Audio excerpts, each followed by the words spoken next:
గత 10 సంవత్సరాలుగా నిపుణులైన డాక్టర్లచే వైద్య సేవలు అందిస్తున్న ఆయుక్ష హాస్పిటల్ ఖలీల్వాడి నిజామాబాద్.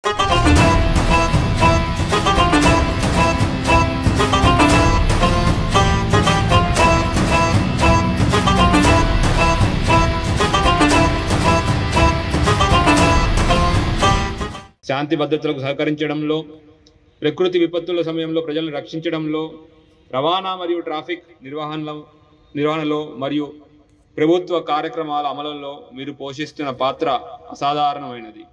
గడిచిన సంవత్సరంలో ఎన్నికల బందోబస్తు సమయంలో, ముఖ్యమైన పండుగల వేడుకలలో నిర్వహణలో లేదా ఇంతకుముందు జరిగిన కఠినమైన కోవిడ్-19 పరిస్థితుల్లో మీ కృషి అనితర సాధ్యం.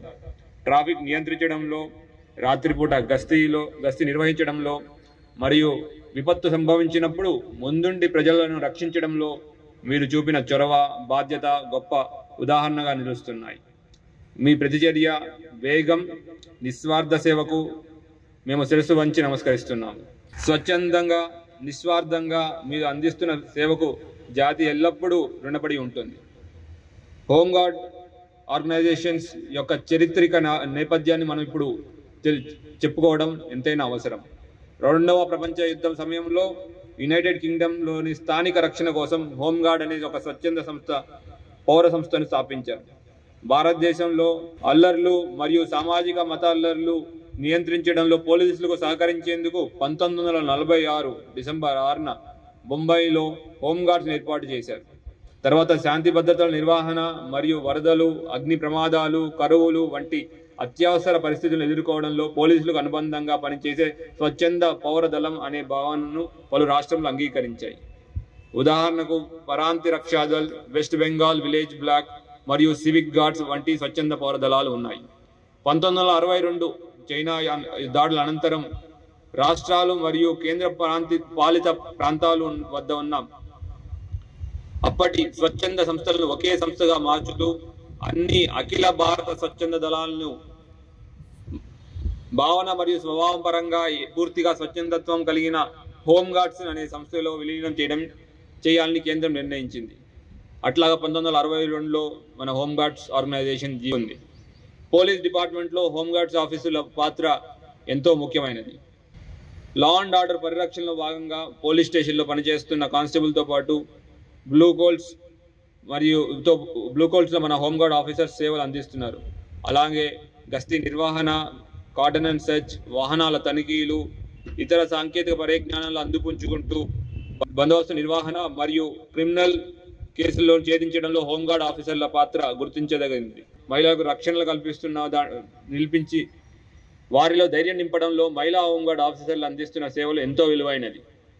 వీటితో పాటు సమాజ నిర్మాణం మరియు శాంతి భద్రతల కొరకు తమకున్న కళా నైపుణ్యాన్ని కళా బృందాల ద్వారా ప్రజల్లో ఉన్న మూఢనమ్మకాలు తొలగిస్తూ, డ్రగ్స్, అసాంఘిక శక్తులను, సైబర్ నేరాల పట్ల అవగాహన కలిగిస్తూ వాటి నుండి తప్పించుకునేలా అవసరమైన చైతన్యాన్ని ప్రజల్లో తీసుకురావడానికి సేవలు అందిస్తున్న మన హోంగార్డ్ ఆఫీసర్లందరికీ అభినందనలు. ఉద్యోగ బాధ్యతలు సమర్థంగా నిర్వహిస్తూనే చాలామంది మన హోంగార్డ్ ఆఫీసర్స్ సమాజ సేవ కూడా చేస్తున్నారు. వారందరికీ మన అభినందనలు తెలియజేస్తున్నాం. మన నిజామాబాద్ కమిషనరేట్లో ఇప్పటి వరకు 6 హోంగార్డ్స్కు మెడికల్ గ్రాంట్ కింద 10,000 రూపాయలు చొప్పున 60,000 మంజూరు చేయడమైంది. అదేవిధంగా మ్యారేజ్ గ్రాంట్స్ మరియు ఎడ్యుకేషన్ గ్రాంట్స్ ఇవ్వడం జరుగుతోంది. నిజామాబాద్ కమిషనరేట్ కామారెడ్డితో బైఫర్కేషన్ అయినప్పటికీ పేరెంట్ ఆర్గనైజేషన్ నిజామాబాద్గా కంటిన్యూ అవుతూ ఆ టైంలో అనుకోని పరిస్థితుల్లో కాలం చేసిన 20 మంది హోంగార్డ్స్కి, సహజ మరణం చెందిన 16 మంది హోంగార్డ్స్కి కుటుంబాలకి ఫినరల్ ఛార్జెస్ కింద 10,000, వెల్ఫేర్ గ్రాంట్స్ కింద 15,000 అందజేయడం జరిగింది. ప్రమాదంలో మరణించిన కుటుంబాలకి ఫినరల్ ఛార్జెస్ 10,000, వెల్ఫేర్ గ్రాంట్స్ 20,000 చొప్పున మంజూరు చేయడంతో పాటు సోషల్ సెక్యూరిటీ స్కీమ్ కింద ఒక్కొక్కరికి 5 లక్షల ప్రభుత్వం నుండి రావాల్సిన ఇంకా 3 ప్రాసెస్ చేయడం జరిగింది. 2024, 25లో మరియు 2025, 26లో 7,500 చొప్పున ప్రతి ఒక్క హోంగార్డ్ ఖాతాలో జమ చేయడం జరిగింది. ఈ సంవత్సరం నుండి హోంగార్డ్ వారి రోజువారీ జీతభత్యం 921 రూపాయల నుండి 10,000 రూపాయలకి పెంపించబడింది. పరేడ్ అలవెన్స్ నెలకు 100 నుంచి 200 రూపాయలుగా పెంచబడింది. సహజ మరణాలు మరియు ప్రమాదాలను మరణించిన హోంగార్డ్స్ కి 5 లక్షల ఎక్స్గ్రేషియా ప్రభుత్వం ద్వారా చెల్లించబడుతుంది. దీంతో పాటు మన ప్రభుత్వం దగ్గర పరిశీలనలో ఉన్న కొన్ని అంశాలు కూడా తెలియాలి. 10 సంవత్సరాల నుంచి ఆగున్నాయి, వాటిని కూడా ప్రభుత్వం ప్రస్తుతం మళ్ళీ మొదలు పెట్టడానికి పరిశీలనలో ఉంది. రాజీవ్ ఆరోగ్యశ్రీ పథకాన్ని మన హోంగార్డ్ సోదర సోదరి మనందరికీ వారి కుటుంబ సభ్యులకు కూడా తీసుకొచ్చే దాంట్లో మన సీనియర్ ఆఫీసర్స్ ప్రభుత్వం దగ్గర తీసుకువెళ్లారు. అది తొందరలో అది కూడా అవ్వబోతుంది. అట్లానే డబుల్ బెడ్రూమ్ హౌసింగ్ స్కీమ్లు అర్హులైన హోంగార్డ్స్కి ఈ డబుల్ బెడ్రూమ్ హౌసింగ్ స్కీమ్ను అందించే ప్రస్తావన కూడా ప్రభుత్వం దగ్గరికి పంపించడం జరిగింది. వాళ్ళ పరిశీలనలో ఉంది. సంక్షేమ కార్యక్రమ చర్యలు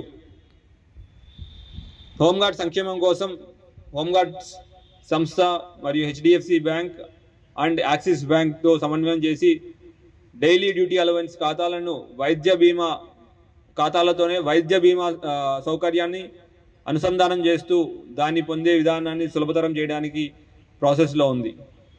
కూడా ఈ అభ్యర్థనను ఆమోదించాయి. హోంగార్డ్స్ కోసం ప్రత్యేక బీమా ప్రయోజనాలు అందించే స్కీమ్ను ప్రవేశపెట్టాయి. 33 లక్షల వైద్య బీమా మెడికల్ ఇన్సూరెన్స్ కవరేజ్ ఇవ్వడం జరుగుతూ ఉంది. తర్వాత 10,000 రూపాయల అవుట్ పేషెంట్ చికిత్సా సౌకర్యం, తర్వాత 2 ఫుల్ బాడీ చెకప్లు కూడా ఇవ్వడం జరుగుతూ ఉంది.